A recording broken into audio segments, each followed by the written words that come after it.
Hello everyone, my name is Kiran. Welcome to Code for Kids Enhanced Program.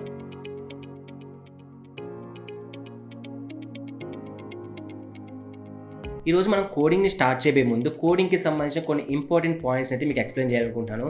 So ఇంకేమాత్రం late చేయకుండా మనం వీడియోని అయితే start చేద్దాం. ఇందులో మనం ఫస్ట్ తెలుసుకోవాల్సింది ఏంటంటే వాట్ ఈజ్ సాఫ్ట్వేర్. మనం ఈ వర్డ్ చాలాసార్లు వినే ఉంటాం, సాఫ్ట్వేర్ అని. అసలు ఈ సాఫ్ట్వేర్ అంటే ఏంటంటే it's a collection of programs, data and instructions. మీకు అర్థం కావడం కోసం నేను కొంచెం క్లియర్గా అయితే మీకు ఎక్స్ప్లెయిన్ చేస్తాను. ఫర్ ఎగ్జాంపుల్, మనం ఒక టాయ్ కార్ని, రిమోట్ కార్ని అయితే తీసుకుందాం. సో ఈ రిమోట్ కార్లో ఏం జరుగుతుందంటే మనం జాయ్స్టిక్లో ఎటువైపు ఆపరేట్ చేస్తే ఆ టాయ్ కార్ అనేది అటువైపు ఆపరేట్ అవ్వడం జరుగుతుంది. మనం లెఫ్ట్కి ఆపరేట్ చేస్తే లెఫ్ట్కి, రైట్కి ఆపరేట్ చేస్తే రైట్కి. సో ఈ విధంగా టాయ్ కార్ అనేది ఆపరేషన్ అయితే జరుగుతుంది.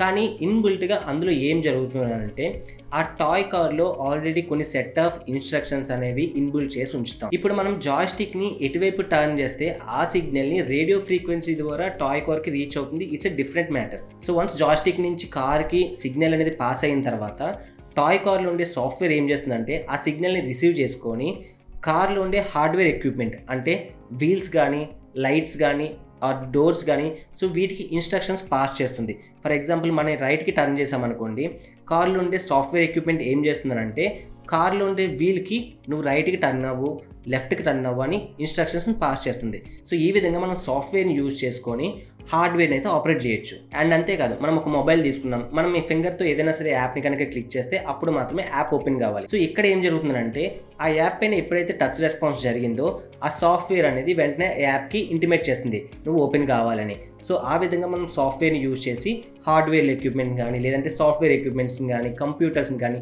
సో దేనైనా సరే మనకి నచ్చినట్టు ఆపరేట్ చేసుకోవడానికి సాఫ్ట్వేర్ను ఉపయోగించుకుంటాం. ఐ హోప్ మీకు సాఫ్ట్వేర్ అంటే ఏంటి అనేది ఒక క్లియర్ ఐడియా అయితే వచ్చింది అనుకుంటున్నాను. And now programming. మనం ఈ వర్డ్ని కూడా చాలా ఎక్కువసార్లు వినే ఉంటాం. అసలు ఈ ప్రోగ్రామింగ్ అంటే ఏంటంటే మనం ఏదైతే సాఫ్ట్వేర్ని బిల్డ్ చేయడానికి సెట్ ఆఫ్ ఇన్స్ట్రక్షన్స్ని రాసామో దాన్నే ప్రోగ్రామింగ్ అంటాం. సో లైన్స్ ఆఫ్ ప్రోగ్రామింగ్ కోడ్నే మనం సాఫ్ట్వేర్ అని అంటాం. సో ఒక సాఫ్ట్వేర్ని బిల్డ్ చేయాలంటే మనం లైన్స్ ఆఫ్ ప్రోగ్రామింగ్ కోడ్ అనేది రాయాలి. అంటే మనం ఇంతకుముందు చెప్పుకున్నట్టు జాయ్స్టిక్లో మనం రైట్కి క్లిక్ చేస్తే వీల్ కూడా రైట్కే టర్న్ కావాలి, లెఫ్ట్కి క్లిక్ చేస్తే వీల్ కూడా లెఫ్ట్కే టర్న్ కావాలి. సో ఇట్లాంటి ఇన్స్ట్రక్షన్స్ అన్నింటినీ కలిపి మనం ప్రోగ్రామింగ్ అంటాం అనమాట. అండ్ నెక్స్ట్ వన్ ఏంటంటే సింటాక్స్. అసలు ఈ సింటాక్స్ అంటే ఏంటి? మీరు నేర్చుకునే ప్రతి ప్రోగ్రామింగ్లో కూడా సింటాక్స్ అనే వర్డ్స్ని వింటూనే ఉంటారు. ఈ సింటాక్స్ అంటే ఏంటంటే it's a rules for a programming. అంటే ఫర్ ఎగ్జాంపుల్, మనం ఒక లాంగ్వేజ్ని తీసుకుందాం, మనం తెలుగు లాంగ్వేజ్ కానీ, ఇంగ్లీష్ కానీ, హిందీ కానీ, ఏ లాంగ్వేజ్ని తీసుకున్నా సరే ఒక గ్రామర్ పార్ట్ అనేది ఉంటుంది. సో ఆ గ్రామర్ని ఫాలో అయ్యి మనం మాట్లాడితేనే దాన్నే కరెక్ట్ ఇంగ్లీష్ లేదా కరెక్ట్ తెలుగు అని అంటాం. సో ఇదే విధంగా ప్రతి ప్రోగ్రామింగ్ లాంగ్వేజ్కి కూడా ఒక సింటాక్స్ అనేది ఉంటుంది. పైథాన్కి ఒక సింటాక్స్ ఉంటుంది, జావాకి ఒక సింటాక్స్ ఉంటుంది, C++కి ఒకటి, HTMLకి, CSSకి.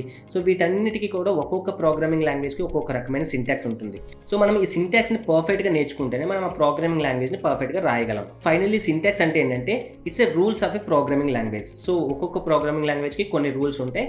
సో ఆ రూల్స్ని మనం సింటాక్స్ అని అంటాం అనమాట. ఇప్పటి వరకు చెప్పింది ప్రతి ప్రోగ్రామర్ కూడా నేర్చుకోవాల్సిన కొన్ని key points. Now it's time to know what programming language are we going to learn.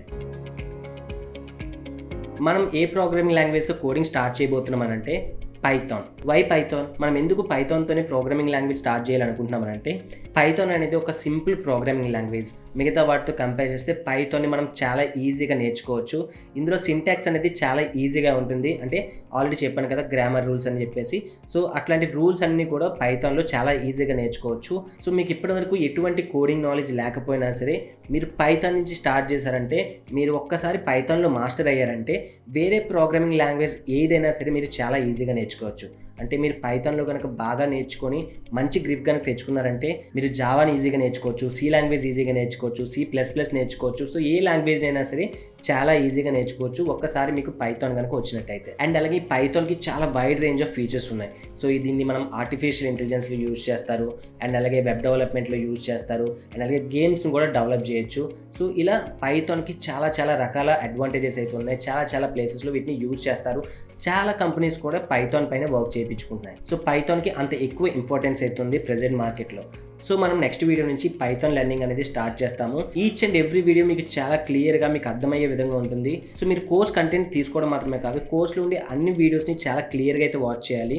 ప్రతి వీడియోని ఫాస్ట్గా చూడడం కంటే ఒక్కొక్క వీడియోని ఎక్కువ టైం అయితే వాచ్ చేయండి. సో మీకు ఎక్కువ క్లారిటీ అయితే వస్తుంది. సో మీరు ప్రతి వీడియోని చాలా క్లియర్గా వాచ్ చేయమని నేనైతే రిక్వెస్ట్ చేస్తున్నాను. సో నెక్స్ట్ వీడియోలో మళ్ళీ కలుద్దాం. Thank you.